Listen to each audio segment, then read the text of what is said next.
Okay, next question.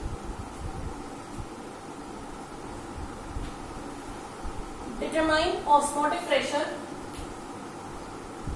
calculate pi, of a solution prepared by dissolving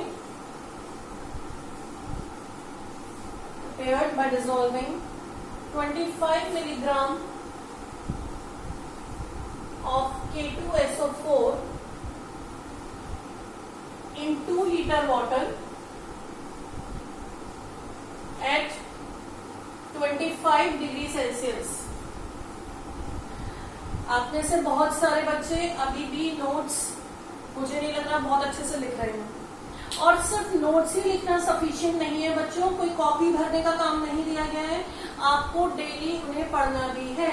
और आपके learning purpose से जितना मैं आपको नोट्स दे रही हूँ ये सफिशिएंट है. मैं ये नहीं कह रही हूँ अपने बुक्स की रीडिंग मत करो. बुक्स की रीडिंग के साथ साथ जब लर्निंग का काम आता है तो जितने नोट्स आपको बताए जा रहे हैं इतने सफिशिएंट है. इसी में से ही क्वेश्चन आएंगे. ठीक है, अभी मैं आपको चैप्टर खत्म हो जाए तो कुछ थ्योरेटिकल क्वेश्चंस भी दूंगी. हालांकि इस चैप्टर में से थ्योरेटिकली कम आता है. थ्योरेटिकली सिर्फ आता है या तो एजियोट्रोप का क्वेश्चन, या आइडियल और नॉन आइडियल का क्वेश्चन, या फिर अभी हम एक टॉपिक और रह गया इसके बाद हेनरीज लॉ, लास्ट टॉपिक, या फिर उसमें से. और फिर आते हैं न्यूमेरिकल्स. ठीक है, अब ये जो हम न्यूमेरिकल कर रहे हैं ये भी बहुत इंपॉर्टेंट है. एनसीईआरटी का न्यूमेरिकल है ये, अगेन वेरी इंपॉर्टेंट. ठीक है, न्यूमेरिकल्स करने जरूरी है, साथ के साथ प्रैक्टिस, और प्लस ये भी करना जरूरी है थ्योरी को लर्न करना. न्यूमेरिकल तभी अच्छे से हो पाएंगे जब थ्योरी याद होगी, बार बार फॉर्मूले लिखे जाएंगे. ओके,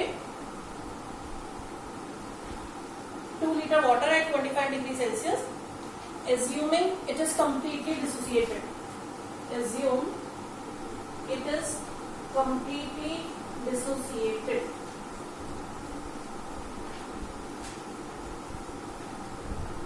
ठीक है, और मैं यही ट्रस्ट कर रही हूँ आप सभी पे कि आप ये वीडियोस अपने जो फ्रेंड्स हमारे ग्रुप में नहीं है उनके साथ शेयर नहीं कर रहे होंगे.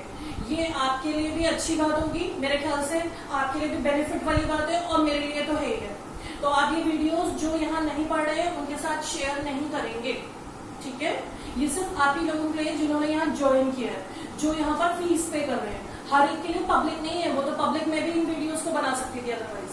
ठीक है, assume that it is completely dissociated. देखिए, पाई निकालना है तो पाई का फॉर्मूला लगाएंगे ICRT.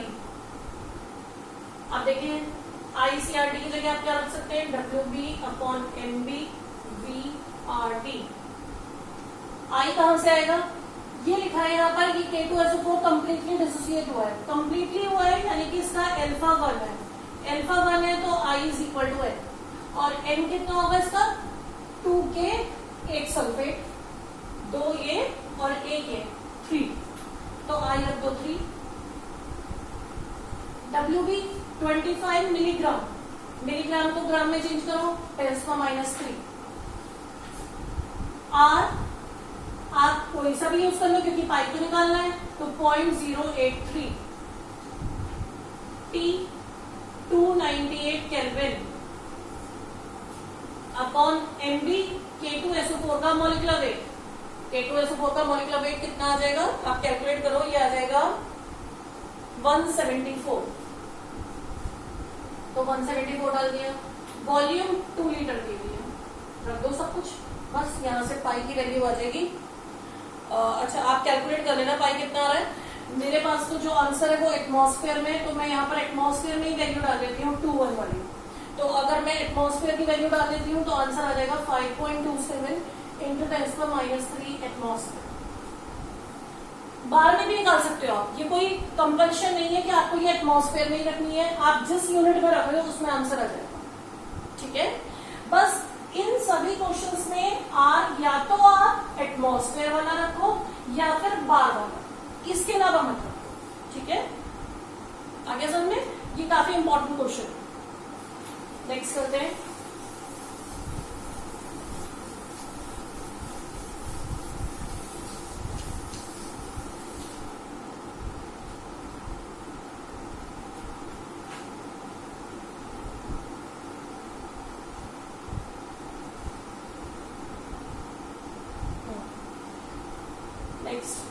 अगेन ये भी एनसीईआरटी का है और काफी इंपॉर्टेंट क्वेश्चन है।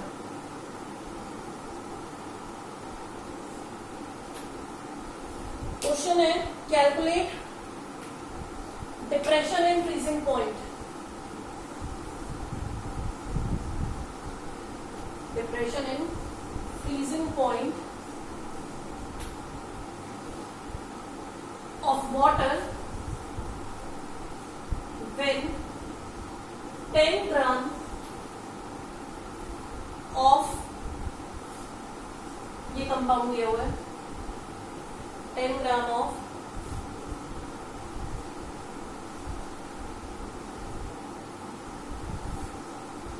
this compound is added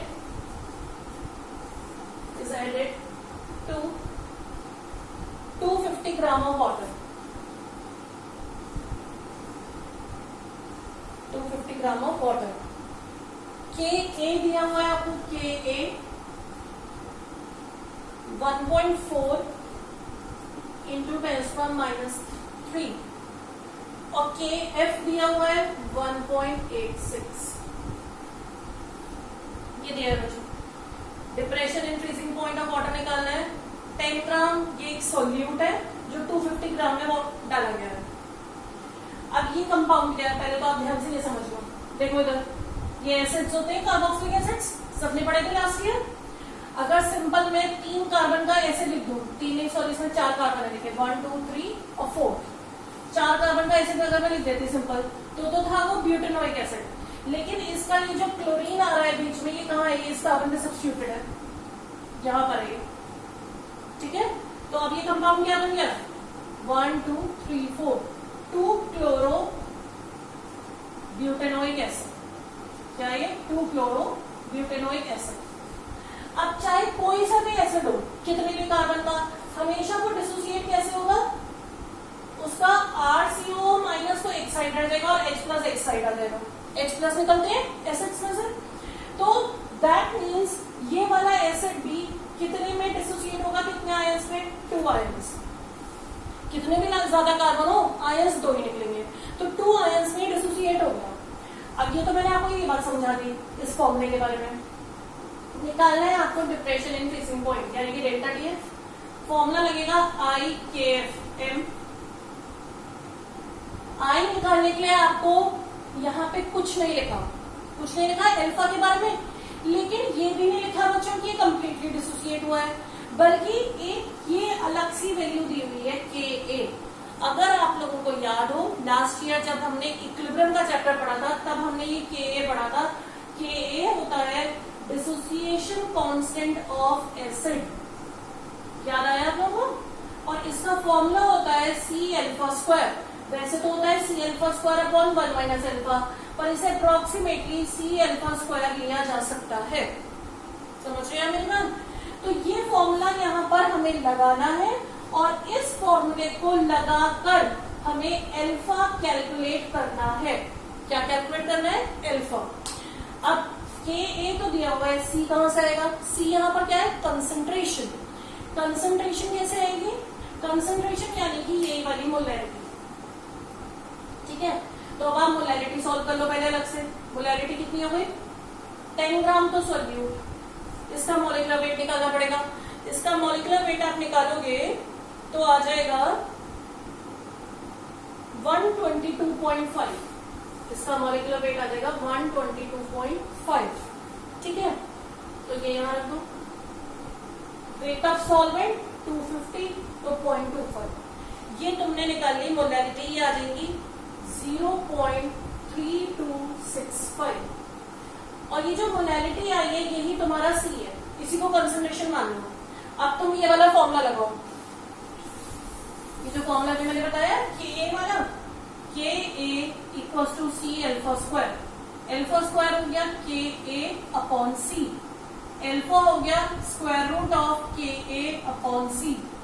Ka कहाँ है, क्वेश्चन में दिया हुआ है 1.4 × 10⁻³ C कहाँ है, ये जो हमने कैलकुलेट किया है 0.3265। इसे बच्चों आप सॉल्व करेंगे तो अल्फा आ जाएगा आपका सॉल्व करके 0.065। ये अल्फा आ गया बच्चों। अब जब अल्फा आ गया, आप अल्फा का फॉर्मूला लगा के आई निकालो। नेक्स्ट फॉर्मूला हो गया alpha equals to 1 minus I upon 1 minus N. Alpha है 0.065, 1 minus I upon 1 minus N कितना था, अभी समझाया था मैंने आपको 2। जब आप ये फॉर्मूला लगा दोगे आई की वैल्यू आ जानी चाहिए आपकी 1.065। कैलकुलेशन करना, ये सब स्टेप्स की आ गई, आई आ गया। अब आप दोबारा इस स्टेप पे वापस आ जाओ, ये अब आपका फॉर्मूला। इस फॉर्मूले में अब आपके पास आई है 1.065, केएफ है 1.86, मोलैरिटी है 0.3265। बस अब निकाल दो। अब आंसर आ गया आपका 0.647 डिग्री सेल्सियस। समझे बच्चों आप लोग? क्या करना था, पहले केएफ का फॉर्मूला दिया, केएफ दिया है, केए दिया है। केए दिया है तो आपको ये समझ में आ जाना चाहिए, ये बात याद आ जानी चाहिए के का ये वाला फॉर्मूला लगेगा, इस फॉर्मूले से अल्फा निकलेगा, ये बात आपको याद आ जानी चाहिए। वैसे इस टाइप का सिर्फ एक ही क्वेश्चन है, ज्यादा कोई इतना डिफिकल्ट वाला न्यूमेरिकल वैसे रेयरली आता है क्योंकि काफी सारे स्टेप्स में है। बट ऐसा भी नहीं है कि नहीं आ सकता, इंपॉर्टेंट भी है। ऐसा क्वेश्चन कोई अलग से नहीं आएगा, अगर आया भी तो बिल्कुल यही रिपीट हो जाता है। बोर्ड्स में बच्चों केमिस्ट्री में चाहे आईएससी बोर्ड है चाहे सीबीएसई, कोई बहुत टिपिकल न्यूमेरिकल नहीं आते, एग्जैक्टली बुक वाले लास्ट ईयर के रिपीटेड आ जाते हैं हमेशा। जैसे ये वाला भी कई बार आया होगा वैसे बोर्ड्स में, ऐसा नहीं है आ नहीं सकता। आप लोग सोचे इतनी डिफिकल्ट कैलकुलेशन वाला तो आएगा नहीं बोर्ड में, ऐसा नहीं है। तो पहले ये फॉर्मूला लगा लिया, यहां से क्या पहले इसको कैलकुलेट करने के लिए पहले तो मोलैरिटी निकाल ली, मोलैरिटी इसमें सी की जगह डाल दी, डालकर अल्फा निकाल लिया, अल्फा निकालकर आई निकाल लिया, आई निकालकर डेल्टा टीएफ निकाल लिया। ठीक है, तो आगे इतने न्यूमेरिकल समझ में आपको, कुछ और भी करेंगे अभी। पहले अभी हम कल तो करेंगे हेनरीज लॉ और उसके बाद कुछ और न्यूमेरिकल्स भी करेंगे। Okay, thank you.